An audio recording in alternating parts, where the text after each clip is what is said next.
go down with Kerry and Nana.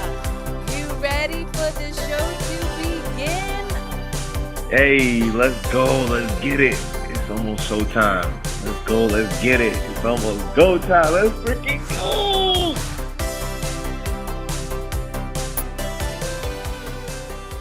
Yeah!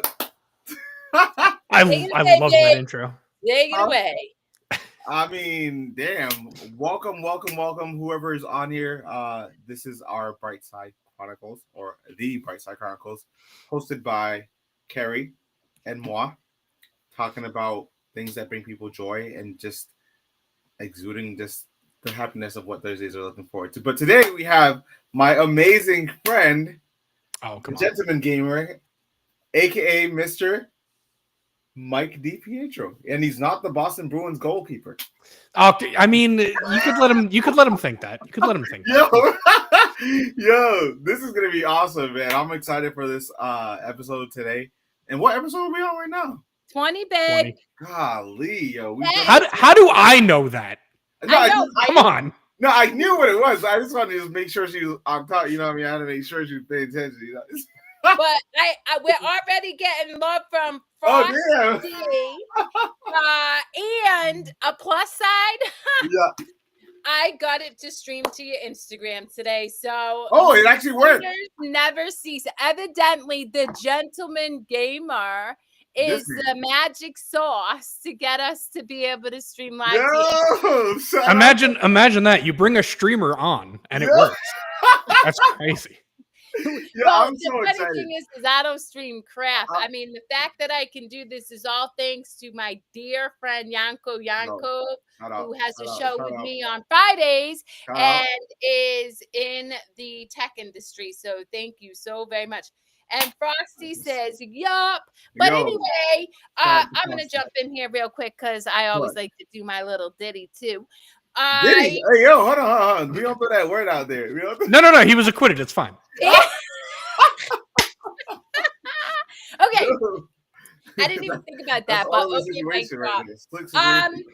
you know, I love Thursdays because I personally work in mental health and addiction. And so I work with a lot of people who oftentimes find themselves in the throes of change, which is normal and healthy, but suffering. And so you and I decided that we were going to cultivate a collective of people who choose joy every single day, whether it's through streaming and gaming, cosplay, and really showing up as their unique, authentic selves, whatever that looks like for them. And so I'm so honored to meet you, Mike. Nana speaks very highly of you, but also from, what he shared about you, you really do show up in service to yourself and does what feels good and makes sense for you and the people you love in your life. And that's really commendable. So thank you so very much for joining us. And a listening audience, if you have any words of wisdom, any thoughts, want to engage with us, please, we love to engage with all of you amazing people. So that's what I gotta say. But go ahead, Mike. Introduce yourself. Let them know what you're about. Things of that nature, please. Yeah, my name is Mike DiPietro. I am on Twitch, YouTube, and Instagram as the Gentleman Gamer Live. Streaming live to tens of viewers occasionally. Hey, you know what? As long as you do what we've gotten past double digits. More than once, I think. I love it. But yeah, I am, as Nana said, I'm not the Boston Bruins goalkeeper, unfortunately. Although that went above my head, I don't even know what there's a goalkeeper literally called. Yeah, there's so he played for Providence for 3 years, and they just signed him to the Bruins now in Boston, and his name is Michael DiPietro. Gotcha. In fact, I don't. You ain't making that paper. No. Hold on, just so you know, he actually does exist. He's right here. Yeah. Okay, so now there's two of them. There's two Mikes. You know what I mean? I mean, we look basically. Hold on, let me get my hockey stuff. Yeah. So let me ask you something, Mike. Shit! How did that come about? How did what? Sorry. the gentleman color come about? I mean, as soon as I saw that, all I could think of was, what's that book, the series that everybody went crazy for about Oh, Dom 50 Shades of Grey. Don't say Yes, that. that's Oh. what I thought about. I'm just saying. I'm like, oh, Yo, okay. I'm mad at myself for getting that right with that little information. that was impressive. So I was like, oh, okay, we go. Yeah. But okay, so explain, please. Yes. okay, so actually the backstory to this is kind of funny and also way simpler than a lot of people probably think. I found through Twitch and other streaming services that a lot of the people that get really, really popular are one of two things. They're either insanely good at whatever game it is they're playing, to the point where like they're the top 5% of players globally, so people watch them because they're good.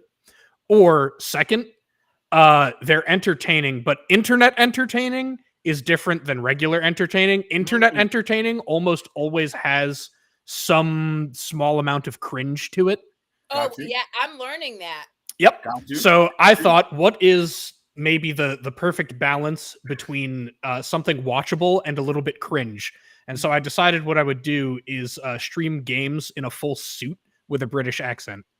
Yo, wait a uh, second. What? yeah. Nah. Yeah. You've got to forgive my ignorance. I mean, this is like me having conversations with you around cosplay, because other than helping Nana get ready, that's about the extent of my knowledge on anime and all that. But what is the allure to streaming, and how do you attract like followers? Like I just Ooh. yeah, please share. Yes, please, because I don't know anything about streaming, in all honesty.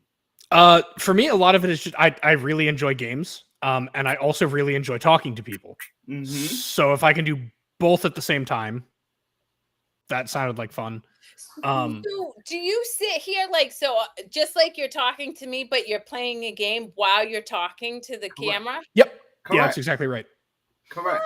Yeah. So So that's- I mean, you can't see it, but there's my computer. Right next to it is my other monitor. So I'll have Yeah. the chat window pulled up over here and the game here, and I can just kind of. Ooh. But I'm just like, so I obviously play video games, but I played more sports games like 2K, like, but then fighting games, it was more like Naruto or Dragon Ball Z. But I know the people that play online are like dedicated. Like, Oh, you yeah. gotta be like, I get scared to play online because like I know that I'm not at that level yet.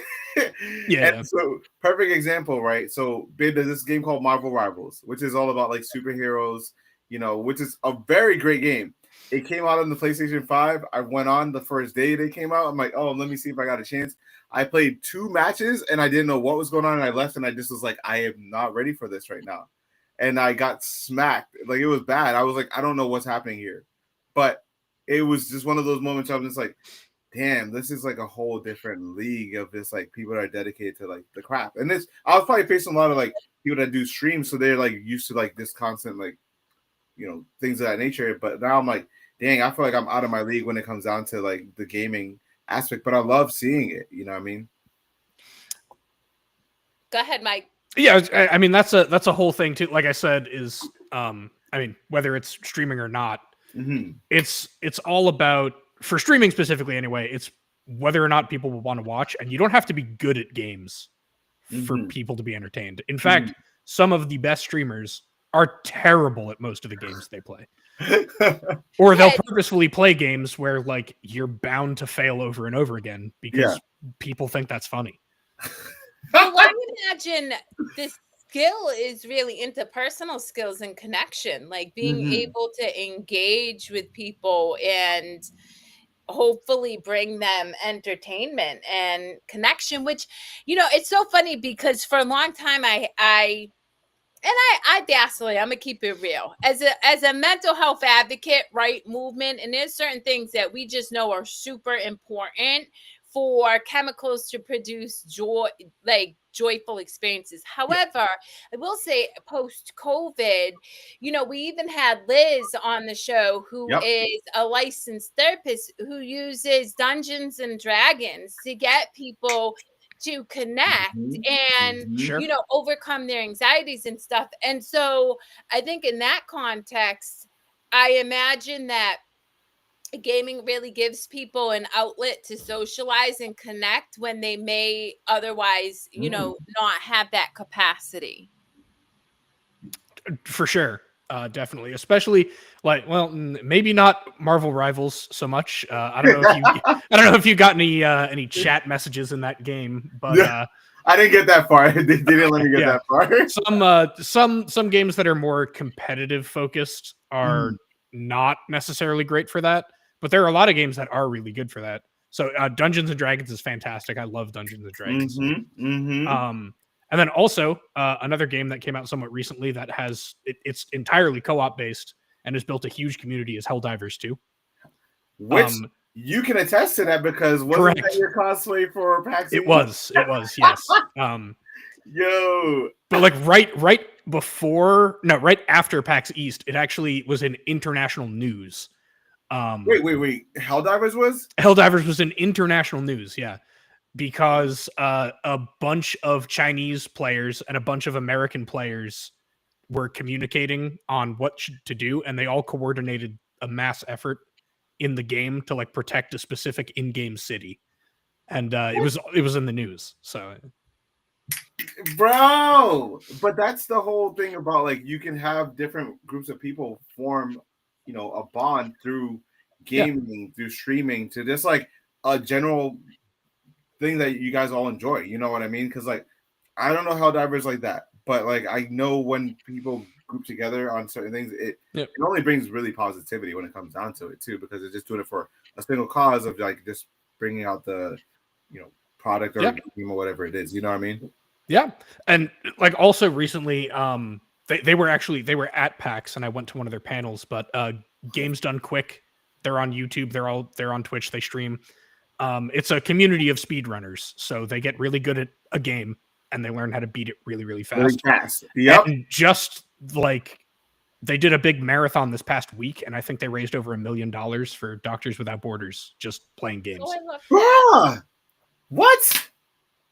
Nah. All right. So I'm curious. So, Mike, you're a truck driver by day, right? And the gentleman caller by night. What was Batman? He's literally Batman.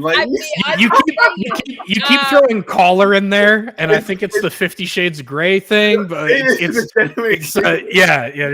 a G there. And it's a gentleman gamer, baby. Wait, what is it? Gamer. I'm telling you, it totally. I mean, my brain went, but anyway, okay. The gentleman gamer, and no! I have never read one of those books, like because by the time they came out, I had done all that crazy stuff, and I didn't need to read about it. But I'm just saying, like, it's you did good, but seriously, so. And then obviously you attend PAX East and do cosplay. Like, Nana, how does that influence your everyday life? Connecting with people and just experiencing joy. I mean, in your everyday life. So first and foremost, shout out to Mike for inviting me to PAX East because I knew of PAX East, but I wasn't well versed in it. And we had talked about this because this PAX East was actually your first ever con, wasn't it? It was, yeah. So like Lydia, Mike had seen me going to cons all the time, so we just shoot the shit, send memes and funny shit. And he's like, "Yo, I'm gonna be up there for PAX East," and I'm like, "What the heck is PAX East?" And I was like, "Let me check this thing out," and I realized like, "Yo, this is a con, but it's about video games." And I was like, I played video games, so I knew about it, but I wasn't like well versed in it. And I mean, Mike was coming up there, so it gave me more incentive to be like, "Yo, if Mike's gonna be up here, I gotta be up here for that, shooting the shit with them and just kind of catching up with them." And it was just awesome because PAX East opened up an avenue of like just things, a world I didn't know, because I don't know much about card games and stuff like. But I had some genuine conversations with people that were talking about Dungeons and Dragons or Magic the Gathering or things of that nature. You know what I mean? So like I got to experience a whole different world that I just normally didn't see on the regular, because I'd be at cons that would be like anime or TV shows and stuff like that, where PAX East was more geared towards gamers. So I'm seeing people stream, people that use Twitch, which I'm not even well versed in. But it was just amazing to see a whole different culture, and it's a different dynamic. But I also ran into just great people, including Mike and Maddox as well too, which was freaking awesome. Like that whole weekend was just like one thing after another. I was like, yo, this is cool shit. Like I gotta definitely be back here next year. It was a lot of fun.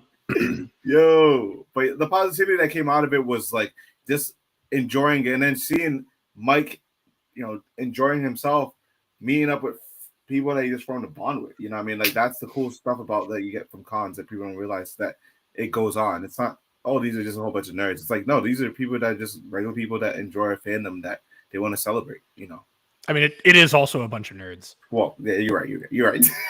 I mean, it's so funny because the first time my mother ever saw a picture of Nana, she was like, and they've never met, but she's like, wow, he's kind of nerdy looking. I'm like, I love it. That's my baby.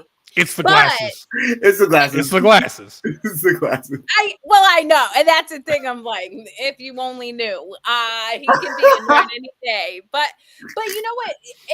It's interesting. I do want Mike you to answer the question I asked, but to add to what you said, Nana, or to expunge on it or whatever. You and I were talking about the connections that we have with individuals because we're very, very protective of our energy and who we, share space in. And you shared that most of your closest friends now are from the con community, and that you've been able to create a really strong network of people that not only can support each other while they're, role playing and expressing themselves through characters and costume, but also navigate life's challenges with. So I love that connection for all of you guys. Thank you. All right, going back to you, Mike. The question is, in case you forgot, how does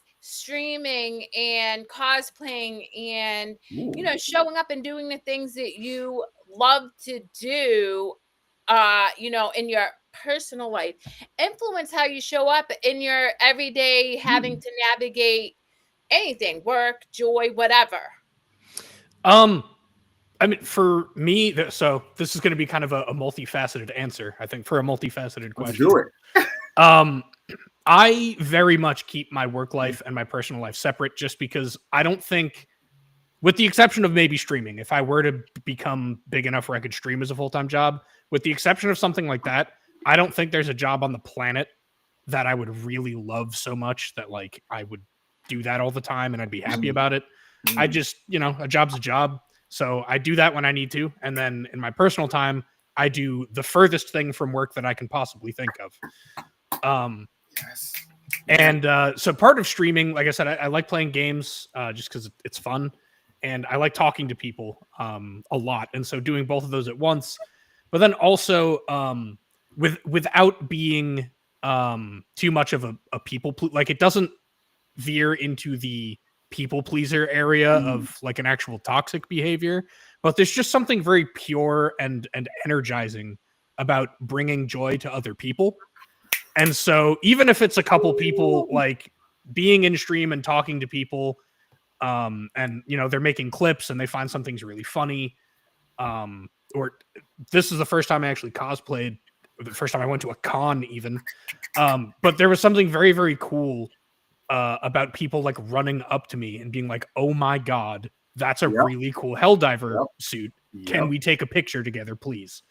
And there's just something really cool about that. Because like, I'm just a guy, I'm just standing there. And then some random people I've never met before are like, that's the coolest thing ever. Come over here. I love that. Yes. And it's so interesting because obviously Nana takes a lot of pictures and he dresses in costumes, whether we're at a beach or whether we're going to a concert. And I love to watch the excitement of the people who, first off, have the courage to ask them, because there are a lot of times you can tell they're really timid and they're like, oh my God.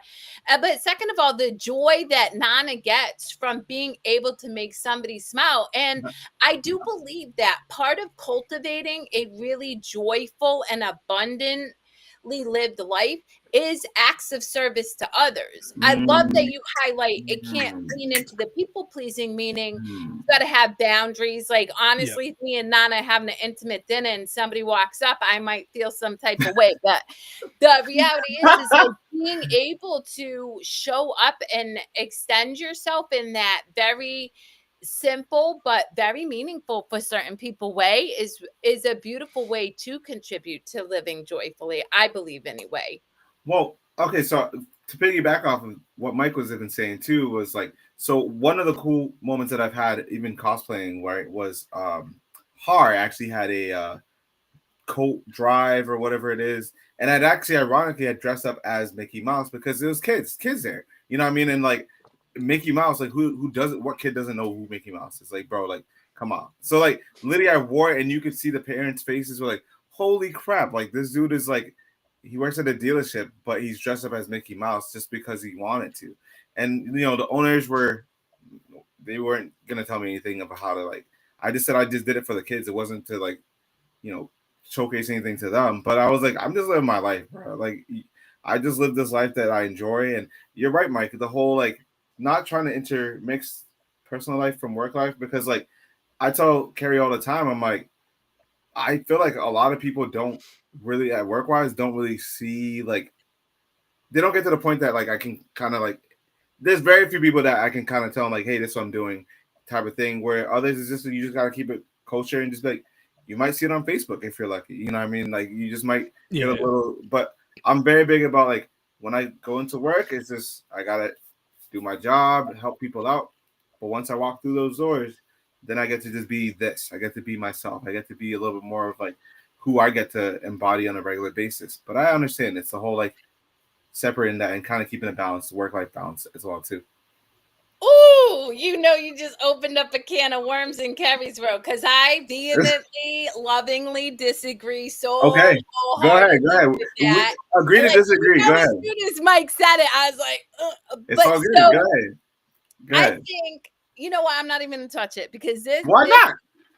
So here's the reality. Authenticity is allowing the present moment to unfold spontaneously, right? Mm-hmm. And I really do see a huge struggle with people being able to present themselves fully expressed in all facets of their life because of this perceived belief that they need to act a certain way here, or they need to be professional and blah blah blah. And when I helped open the company, I had made a choice. I was going to show up fully expressed. I was going to show up and have my skulls on my desk. I was going to wear the clothes I wore, and I was going to be received or rejected. But regardless, I was taking up space fully as myself in all areas of my life.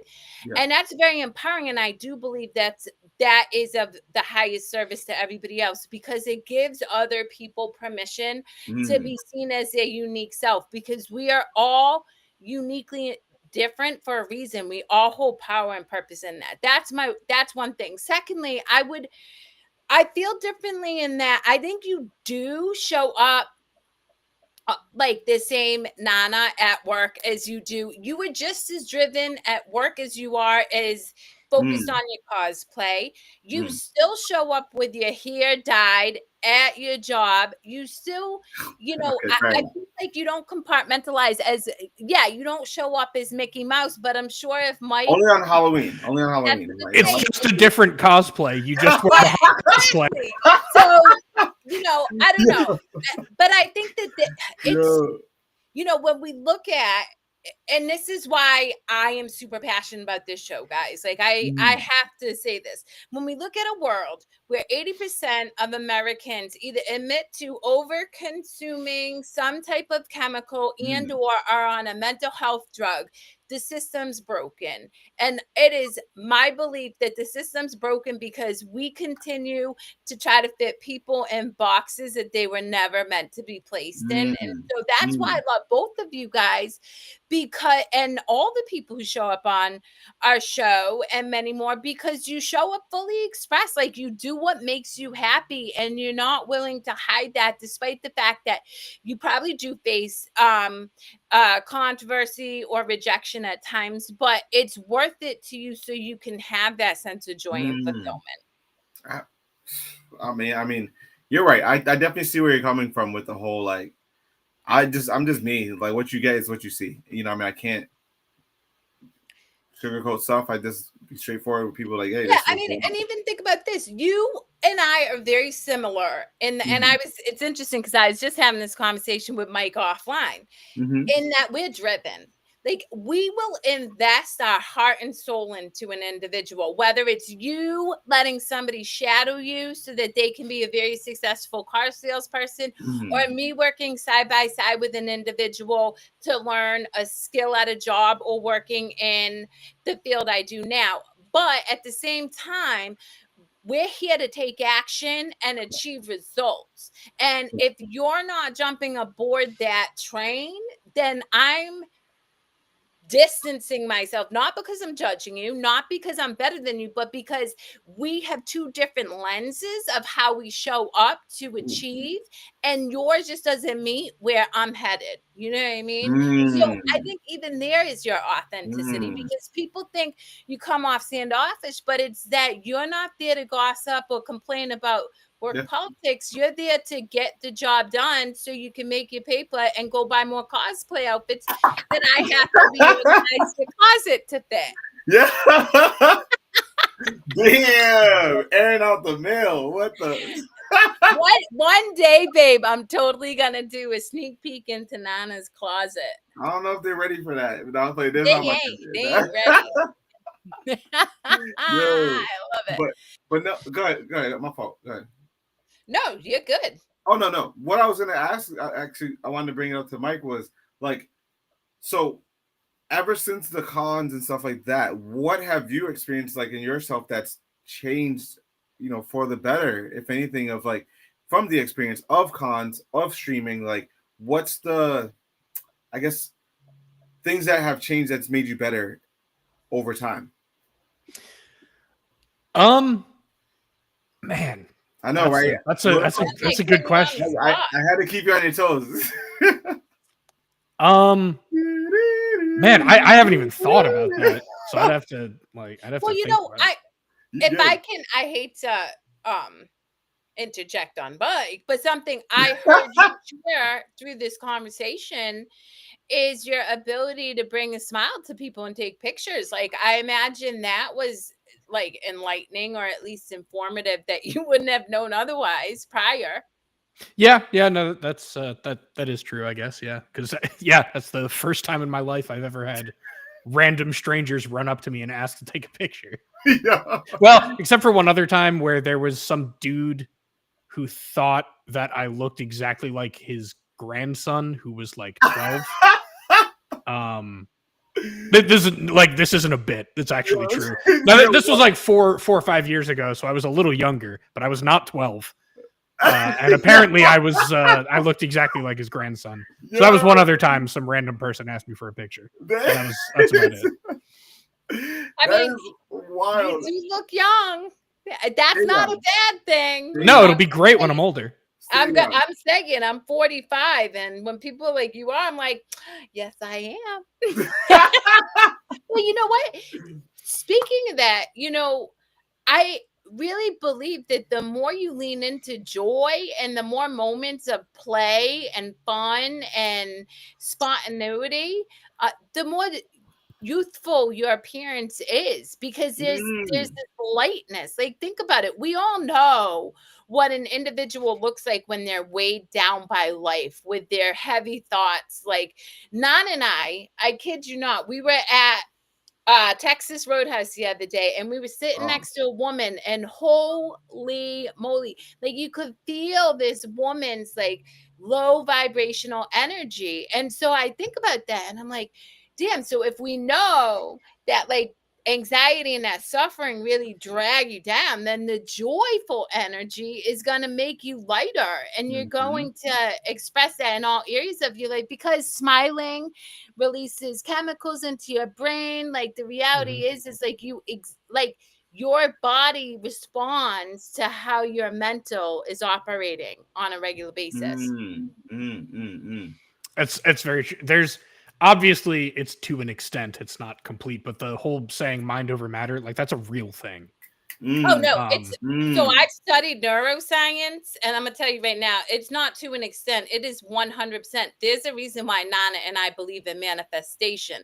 Everything is a product of our thoughts, and even more than that, it's beliefs, right? When I tell people I gut them like a fish, I do, but it's not, it's internally. It's I'm gonna gut, we're going to look at every single belief that you have, and you can decide whether it serves you or not. But if it keeps you in suffering, it does not serve you. And I encourage people to incorporate another belief, because we create our external reality through our own thoughts.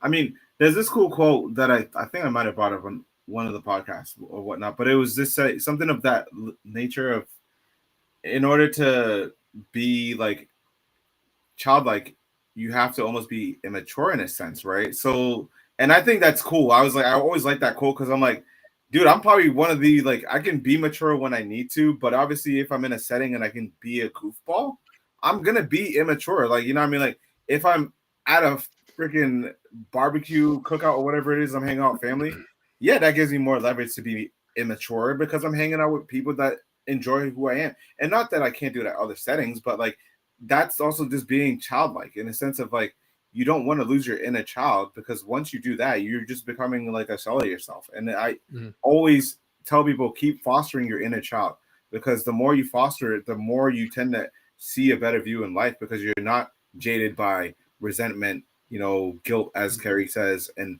negative things that tend to pull your energy down. Like, if you're constant state of like joy and happiness, yeah, I get it. Like, there's going to be days that we're all going to have rough days, but the cool thing is we always thankfully get to wake up in the morning and reset, you know what I mean? And that's one thing I really harbor on, and like resetting and just refocusing, like, okay, cool. Like, it happened yesterday and now I have a new day. I can't just, oh damn, it's going to keep continuing. Like, that's a snowball effect, Super, super important. Correct. And obviously, like you were saying, like, you can be mature when you need to be. If you can't take anything serious ever, that's a problem. But what I will never understand is, like, I have a full-time job. I own a house. I have bills that I pay on time every time. And people will still be like, dude, you're 28. Why do you play games? It's for kids. Yeah. It's like, Why not? Yeah, what? Okay, sorry, I'm happier than you with simpler things. That's real shit. Damn, bro. Like, yeah, I'll laugh at a fart joke occasionally. I'm happier than you. That's why. That's real shit. And I think it's so interesting when people say the whole, like, oh, you game. But it's like, dude, it's just a hobby that I really enjoy. And it brings me that sense of joy. At that point, you almost have to be like, well, what's a hobby that brings you a sense of joy? You know what I mean? It's almost like, not even like, stirring things up, but like, what brings you joy? And then at that point, like, most of the time, they kind of don't know what does. And it's like, that's a reality. That's a gut check. You know what I mean? You're over here joking on somebody that's doing something that's making them happy, but then you're not happy yourself. You're almost just reflecting your energy towards somebody else. That's 100%. I mean, projection. Everything that we respond to is a projection of our own internal state. And that's why, I encourage people, one of the things that will fundamentally pull you out of a joyful life is the good opinion of another person. Because somebody is always, you're going to let people down no matter what. You can have the best intentions. You can have, you can prepare, plan, or whatever. But the reality is we all come from different perspectives of what done is, perfection is, whatever.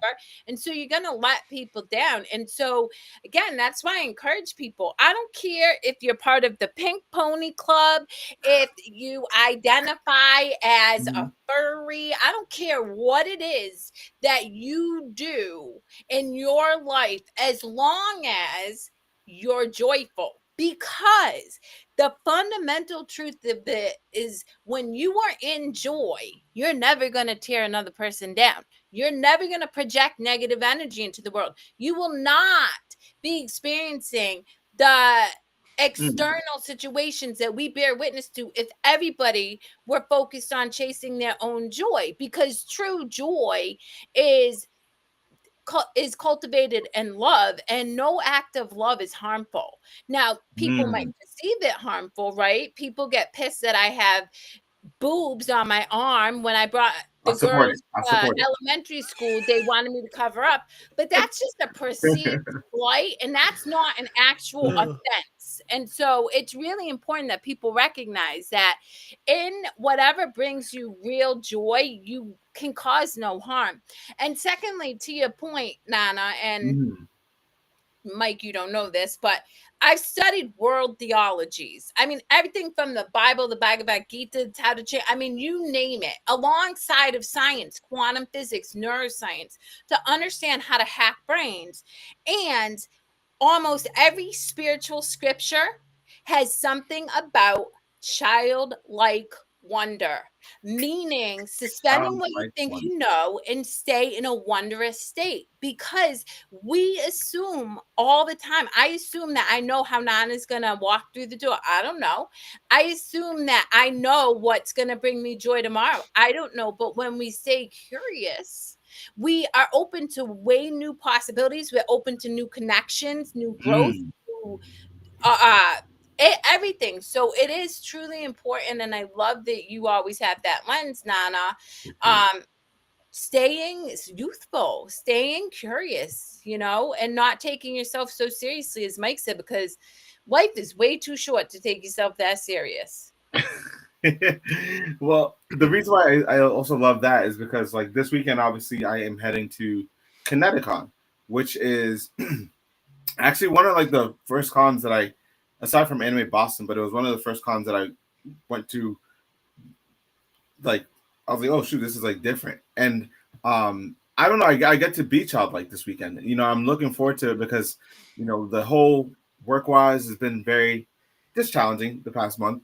But that's it is what it is. But I'm excited. I'm looking forward to memories that I get to make with people that I enjoy. You know what I mean? And people that I get to meet because we've met at numerous events and things of that nature. And I get to exude that childlike, attitude or whatnot, because I'm in a setting that I get to be myself, as in, like, oh, like, you like Naruto, which is obviously anime. Sorry, babe, but I know Mike knows about it. So then, sure, like, yeah, I've seen all of it. Yeah. So, like, literally, like, even the filler episodes, but there's, like, literally, like, fandom of people that like Naruto. So I'm gonna shoot the shit with them and just kind of like catch up on life. And it could be as simple as, oh, how'd you come up with this cosplay? Or it could be like, so, like, what do you got going on in life in general, and what brought you here with somebody new? I mean, you just never know. Like, the conversations go from, one point to another viewpoint, and then you just start forming these groups of amazing friends that you just have over time. And it's the same thing even with, like, yourself, Mike. When you guys were there, you guys met the other Helldivers, if I'm not mistaken. You guys had meet up or whatnot, which was cool as heck, because I was like, yo, like, this is amazing to see you and Maddox enjoying yourself at a con that you hadn't been to ever. And so, like, it was awesome. Like, we walked in and I'm like, oh, this is cool. Like, this is like, I'm excited for this. And then you were like just enjoying yourself in the moment. It was just super, super awesome to see it. So that's another thing I noticed about PAX, and another reason I'm so excited to go back to conventions. And literally the second they announced dates for next year, I booked a hotel here. He's already ready. He's in the future right now. Oh yeah, we stay ready. Yeah, we stay ready. Real about that. What do you say about luck, Nana? What'd you say? What do you say about the word luck? A prepared individual meaning an opportunity. Staying ready. Staying ready, just locked in. But I noticed, like, everybody has, you can be physically tired, you can be emotionally tired. You can be both at the same time. Correct. But a lot of people have different ways that they would emotionally recharge. For some people, that's spending time by themselves doing whatever. There's nothing wrong with that. Correct. For some people, it's hanging out with friends. there's a number of different things. I usually, even if, and it's not like I don't like hanging out with people. Correct. I love hanging out with people. So it's not like I don't like my friends, but even my friends, if I hang out with them for a long period of time, Yep. eventually I'm Right. good. I've had enough. That's Gotta it. recharge your I battery. got to go recharge. Yep. One thing I noticed though at PAX is by the end of it, and I went all 4 days open to close. I mean, I was physically tired. My legs were killing me. Correct. But I got back and I was ready to go to work. That like I didn't need a gap day between coming back and going to work. I was good. I had high energy the whole time, and I felt great afterwards. But Other than walking like 25 miles, probably. well, you know what it is people always say like, oh, well, you know, you guys go to cons, and it's like cons are a marathon. Let's be honest. Like literally, it's like it's not a sprint. It's a marathon. It's how you pace yourself. You know what I mean? Like if you have certain panels that you're looking forward to, certain celebrities that you want to meet, certain cosplayers that you're looking forward to run into, get a picture with, friends that you're meeting up with, photo shoots. Like it is really how you pace yourself, right? So like I've gotten to the point where I'm doing more research when I go to these cons, because I used to just go to them on like Saturdays. It'd be like a Saturday thing, and that was like last year, babe. Remember I went to like Connecticut Saturday, and then I was like, oh, that shit was so much fun. I'm gonna go back the next day, like just out of nowhere. And I was like, I had already planned for Saturday, but now I'm getting to the point where I'm researching these things, so I can be like, okay, well, there's a wrestling match at a con, which is fucking hilariously funny, but it's a thing. Like there's wrestling at cons, but I didn't know that until literally like I just stumbled upon it last year. But this time around, I planned ahead, so I know when the match is gonna begin. So I gotta make sure I'm there for it. But like I've gotten to the point where I'm planning certain things that I look forward to, whether it's like a cosplay battle or walkway run through catwalk thing or whatever it is. Like so certain little things that you start picking up when you start getting acclimated in it, it just kind of makes it that much more easier to pace yourself, so you're not overtiring yourself. And I get it, like people are going from 4 days straight, and you probably get maybe 4 hours of sleep a night. Yeah, you're gonna be hella tired like by the weekend, but it also recharges your social battery of like, okay, well, I got to do the thing that I really look forward to, and then you come back and it's like, okay, now I can exude my energy towards whatever I got to do after the fact. But there is also a thing known as, sadly, not, and it's not to be a Debbie Downer, but con depression, as in like people get excited about cons, and then when it ends, you say, dang, what do I do now? But the good thing is, to beat that is you follow up with friends you made bonds with, and you just keep that point of contact, keep that engagement going. That's the thing that can help to alleviate that. So that's a positive spin on that too. I love that. Yes. I mean, and that's the thing is, in this world, whatever people find that brings them joy, lean more heavily into. To your point, and something I really like that you highlighted, Mike, is that we all need to recharge our energy. And it's so funny because I talk to a lot of people who feel guilty about needing time or wanting to be alone after a party. I'm like, are you kidding me? If I'm out late with Nana one night, the next day I'm doing me like solo, because I just know that about myself. And so that is part of cultivating joy. To what Mike said, is knowing yourself. What feels good for you? What feels good for me may not feel good for Nana. And I can 100% tell you, we are so opposite. He will go hard all weekend, get 4 hours of sleep, bouncing out of the bed the next morning. And I'm like, dude, homegirl needs to sleep. Yep. Love you, but that's okay. It's just meeting people where they are. But the important piece that I want the listening audience to know is know yourself and hold true to whatever feels good for you. If Mike gets energized after 4 days and he's like ready to take on the world at his job, awesome. But if Maddox is like, yo, I need a day to like not talk to you or life, then do you. And that's the gift of being able to respect yourself and respect the other people and what serves them around them. And that to me is a big piece of how you and I, Nana, are able to foster each other's joy rather than unintentionally like impact it, because we don't ask of each other what we're not able to give. Well said. And that kind of all goes full circle with the making other people happy is great, but don't be a people pleaser.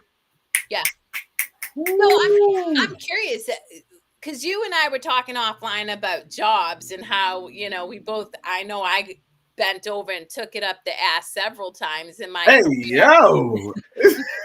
Well, literally, like, because I'm sorry, if you work salary and work like me because I'm invested, I never made what I was worth. But I didn't know, right? And so to what Mike was saying about people pleasing, how did you were you ever a people pleaser? And if so, how did you cultivate that self-awareness to be able to say, okay, this is the capacity I have, and then this is what I'm not willing to do anymore? So part of it was just it just naturally, like, it would frustrate me, whether it be at work or just with people in general, where I would do everything I could to make a situation work out or to make other people happy. Yeah. And then it either wouldn't work out, even though I put all the effort in, or they would just be kind of dicks about it afterwards. And like, I would never get anything in return. And so that was frustrating. And then eventually, as with everybody, like, there's a limit. Eventually I just got so frustrated that I was like, you know what? Fuck you.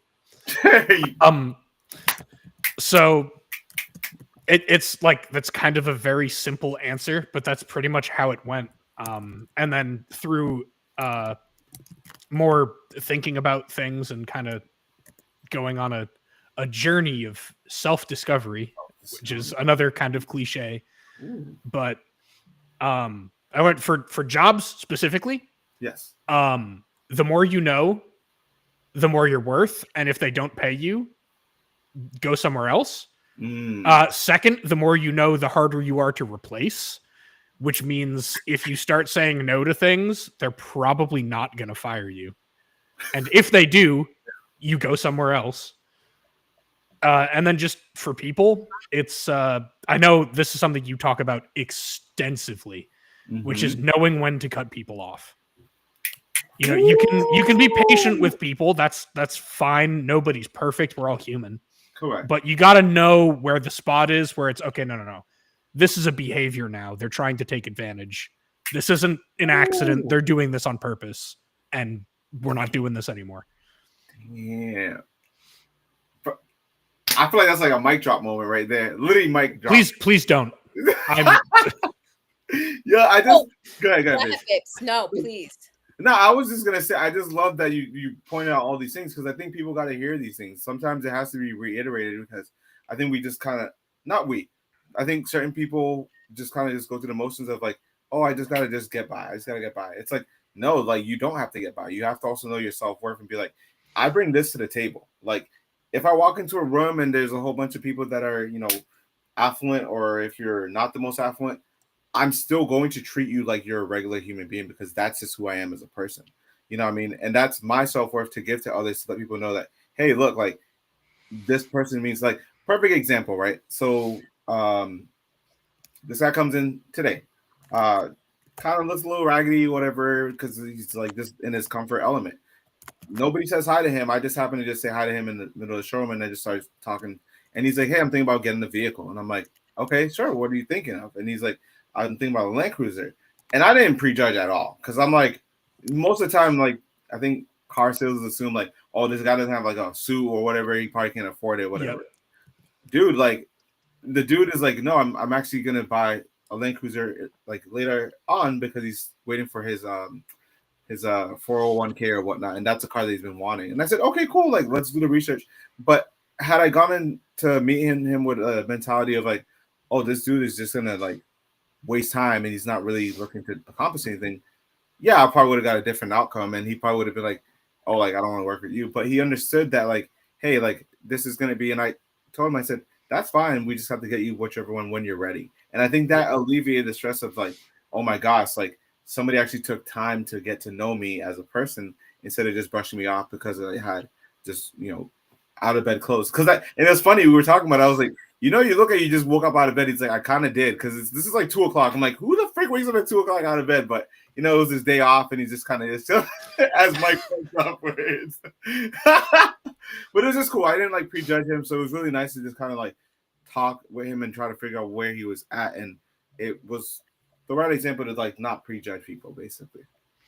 Well, I want to jump in to highlight what Mike said around, a lot of people don't experience joy because they're unable or don't have the skill set to hold people accountable for the Mm, behavior mm, that does not meet their needs or serve them. And so you bring up a really good point is not only setting boundaries and distancing yourself from people who have continuously shown that they're incapable of respecting your words or meeting your needs or mm, doing their part, whatever the case is. But I think the bigger struggle that I see is people don't even know how to do that. And babe, to what you said, people don't know they're worthy of that, which is one mm, of the reasons I am so passionate about this show, because every single person that we bring on, Mike included, right? We all recognize our worth, our intrinsic value, and what we bring to the table. And in doing that, we lift other people up, right? Because if I don't have low self-esteem, if I don't feel badly about myself, why am I going to tear somebody else down, right? Because we know we mm, project onto others our own internal narrative. And so I do hope that the listening audience recognizes that poor behavior continuously done or you surrounded by will impact your ability to experience joy, correct, because correct, you get to feel good all the time and in all areas of your life always. And if the person or the job or the family member that you are entangled with isn't able to respect that, then you owe it to yourself and your own human experience to learn skills to be able to distance yourself so that you can experience more joy. mm, mm, A lot of it too, I think, is especially in today's world, with how much technology's kind of taken over and social interaction has kind of fallen to. Oh, It's kind of a rare skill. I don't even think it's necessarily that people think they aren't worthy of that respect. Some definitely don't realize that. I think a lot of it is actually just like the level of inconvenience of the behavior does not meet the social awkwardness of having to put your foot down and say, cut that shit out. Because like the conflict is just a weird social thing. Most But people don't but like it. well, but that's the thing. yeah. And that is why we have such an apathetic state of mind. Like, conflict is so healthy. Like, I love when me and Nana disagree. And like, we never fight. The last time when's the last time we fought? We I don't sometimes know. get a little steamy about chess. Oh yeah, yeah, oh yeah. That was one of our biggest ones. Well, it was our first one because I taught. So what happened, Mike, was I taught her how to play chess, beat her a couple times, and then the one time that A she beat couple me, times, like 30. but the one time she beat me, she was like, "Yeah," like going. And I was like, "Damn!" Like Because You, you you beat me deserve 30 that. I was times. You like, deserve that, 100%. Honestly, props for yo, actually continuing to play with this guy. Oh, yo, no, we are both like, we're competitive. We real shit. really. But then, You but you then, have to be to lose 30 times in a row and go, yeah, no, another one. yo, but then on the flip side is that she'll beat me in rummy damn near 30 That is a times. good I will. point though. I agree with this, but not everyone Between. does. Anyway, and make it weird. Fucking Yeah. weird. Well, What, that's the thing. Alessandra? So here's the thing. We avoid what makes us uncomfortable. The Yeah. problem with that is that's where our expansion lies. And Mm, I will tell you, guys, I say this often. I didn't finish high school, didn't go to college. I have been a CEO in corporate America. I have built a global business. I have 3 shows. And it's not about I have. I don't give a shit. It's that I'm willing to do the thing mm, that is uncomfortable so that I can expand, because it is about my experience. And if it interests me, I'm going to learn it. I'm going to try it. I'm going to do it. mm, And mm. I had to learn at a very young age to have tough conversations. One, I was a corporate leader at 17 and I had no tact and was horrible. So sorry to all those people. But two, I would never have achieved success if I didn't have uncomfortable conversations, nor would me and Nana have ever met, because I would have stayed in a very unfulfilling marriage that there was a lot of toxicity. So I would really encourage people, even if it's uncomfortable, in that discomfort is your growth, and you owe it to yourself to experience it, because you owe yourself joy. Your life gets to be joy filled all the time, and I stand by that. I will die on a sword for that, because we didn't come here to buy a house, drive a car, have 2.5 kids, pay a whole bunch of bills, and just croak. We're supposed to experience this life. Well, first and foremost, where's the 0.5 coming from? Because I need to know. Dog. Some people are born without legs. The dog. Yo, y'all are wild. I was thinking 2.5 is men, gonna- like this show 2.5. No. Oh my God. You know what? What's that movie? I have no legs. I have no legs. Yo, this is wild. This is wild. I love that Alessandra said. If we're talking about Forrest Gump, that was a terrible impression. No, it's not. It's about Okay, like the all right. guy did drugs and he lost his, like, I think it's called Kids. It's a really fucking fucked up movie. But You know what? he's on a skateboard with no legs, begging for money, going down a bus, going, I have no legs. yeah. I'm gonna have to look this up on YouTube, because like I need to figure out where this clip is from, but I will. But I love what Alessandra put out earlier. She said weird and authenticity, and I was like, yo, that's perfect, because I like weird. I like weird as in, like, weird is not the norm. You know what I mean? It's just a different take on how you see things in a different light. You know what I mean? But what is it? What did Alessandra say on there? Said my ex told me that, what if the next person treats you worse? And I looked at him straight in the eye and said, what if? Ooh. Yo, damn! The grass is greener. But it is. So it's so funny, because I always tell people, when one door closes, another opens. We are just so conditioned to hold so tightly, right? Hold tightly to the thing we know, that we never open up to the possibilities. If I had stayed in so many situations that didn't serve me, I would be a shell of myself. And so I encourage people, one, be weird, and two, honest to God, if it feels uncomfortable, do it anyway. That's why Feel the Fear and Do It Anyway was one of the first tattoos tattooed on my arm, because I was like, it's going to be hard. It's going to make me feel icky, but I know that it's going to be in my best interest, and it has been and continues to be. So Do it anyway. That reminds me of something big, that it's basically what you were just talking about. First, discomfort and like physical discomfort's a different thing. If you're actually physically hurting, probably stop doing whatever you're doing. But like emotional discomfort, like when you have an awkward conversation with somebody, when you need to put a line down somewhere, like, okay, it's uncomfortable, then what? Nothing happens. Correct. So, like, yeah, it's a weird conversation for 5 minutes, and then it's better after that. And the second thing is, just like what you were talking about, that's actually, there's a term for that. It's called the discomfort index, which is, everybody has a different one, and it's the point at which the discomfort level reaches a certain point, and you go, okay, no, we have to change this. And so that's, in a way, where discomfort can actually be a good thing.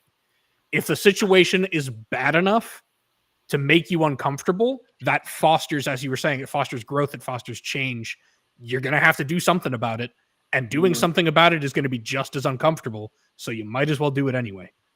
Well, going back to, so let's just real quickly touch upon COVID. When COVID hit, it didn't faze me in the least because I had done so many uncomfortable things and experienced so much change that my resiliency capacity was able to, okay, this is just another thing. In fact, that was the beginning of me and Nana's relationship. And we had so much fun walking empty streets because nobody was out. And so it is 100% right. Like we do have, like in our discomfort, we will grow. This is a mid-cingulate cortex right up here, guys. It's like a bicep muscle. It's usually pretty weak on people.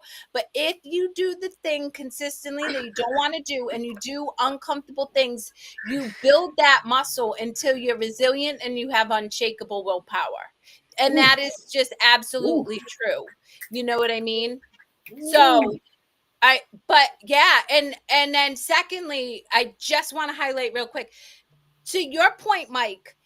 You have the uncomfortable conversation, and what if you're rejected? Because this is what most people's barrier is. They're rejected. They're gonna be, so what? Now you know that person can't meet your needs. And to what, Alexandra, is that what you said? Whoever, Alessandra. Yes. Thank you for commenting, by the way. We love you for that. Please join us on our show.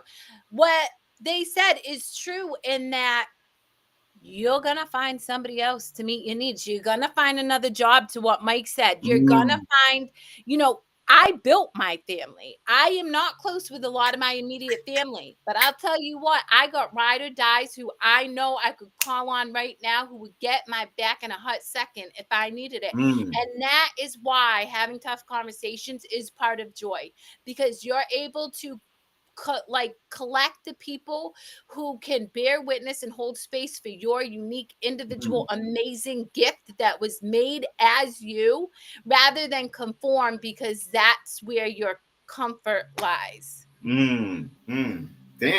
Whew. I know. I'd be going off. All right. Very good. Well, that's our show. Any parting words, people? Parting words. Go ahead. That's you, Mike. Right, follow the Gentleman Gamer at twitch.tv/Gentleman Gamer live. Look, I didn't call you the caller. I'm doing. I saw when you put it up there that I saw it said gamer, and I was very, very impressed. Yeah. Listen, I was impressed too. I'm like, wait a minute. Freudian slips are hard. Before we go, I want to just address that I got a new toilet. That was something that made me really excited because I didn't have to worry about my other toilet leaking through the garage. So we got out of that shitty situation, flushed it down the drain. You know what I mean? So like we're doing well over here. So just look on that. That's your. So to piggyback on that, I like your new toilet because it's an inch taller and on leg day. I don't have to squat so low. Who thinks about that? Who thinks about that? That's I do, so because you can put my legs through. Have you never sat on a super short toilet and been like, yo, what the fuck? My knees are good. I put WD-40 in that bitch and it's good.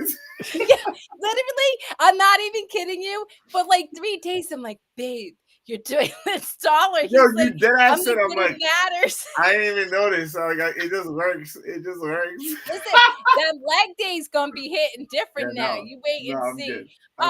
No, but in all seriousness, a couple of things. One, Mike, thank you so much for this engaging and general. Thank you for having me. It was great. You now have the link, so you're welcome to join any guest anytime you are called to have a good conversation. To the listening audience, please follow, like, share, comment, disagree, whatever. We love to engage with you all. And if you want to be part of our show, hit Nana and myself up, and we'd love to have you. To the people commenting, much love. We appreciate you. And then lastly, I did a post about this yesterday, but I want to say it live too. For many, many decades, I felt unsafe. And it wasn't until I learned to love myself that I felt safe. But part of my joyful experiences is even when I fall short and let people down, specifically Nana, I feel safe enough to be human and messy. And that is the greatest gift of joy you can give yourself, is being in partnership with somebody who, even when you don't meet the needs, despite your best efforts, they can hold space for you and give you grace. So until next time, guys, we love you. I didn't pay her to say that, by the way. This was not sponsored by Carrie and all. You're so funny. Yo. Bye, guys.